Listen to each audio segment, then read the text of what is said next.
This is Leah Pritchett, driver of the Quaker State Top Fuel Dragster, and you're listening to PRN's Nitro Notes. Welcome to the NHRA New England National Starting Line edition of Nitro Notes, presented by the Performance Racing Network. I'm Brandon Mudd. The NHRA Mellow Yellow Series begins a 4-week stretch of racing this weekend in Epping, New Hampshire for the NHRA New England Nationals. The defending winners of this event are John Force, Tony Schumacher, and Greg Anderson, who, in addition to being three of the sport's greatest champions, also coincidentally began their social media presence on Twitter this season. Anderson and his fellow Pro Stock champion Jason Line have dominated the class this year after the NHRA implemented a new fuel injection package. Their victories have caused other teams to work even harder to keep their heads above water and may have been the reason behind reigning Rookie of the Year Drew Skillman departing Elite Motorsports for Gray Motorsports earlier this week. But the wins for KB Racing may be coming to an end, according to Line, who said after his Topeka victory, the other teams are starting to catch up.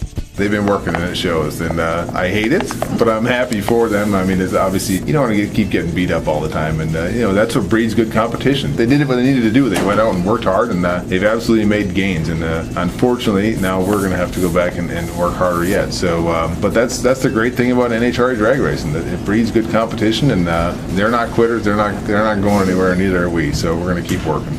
Since moving to Fox Sports and FS1, the NHRA has seen an amazing surge in both television ratings and quality content online. In addition to hundreds of hours of TV coverage, NHRA has provided in-depth behind-the-scenes stories on its drivers and teams. Vice President of Public Relations and Communications Terry Blount said despite the increase in programming, he was still a little surprised at the incredible ratings. Really have been surprised by what's happened. And I mean, first of all, going into the season, what Fox told us and what we expected was the ratings would probably go down a little bit, because what happens when you change networks is people just don't know where to find you, and it takes them a while to adjust and to realize that you're on a new network, and that just hasn't been the case. Our ratings have been stunningly high for the first 8 events in total viewership, which includes our qualifying shows, our re-airs, everything. Our total viewership numbers are up 66% from a year ago, with 12.6 million people having watched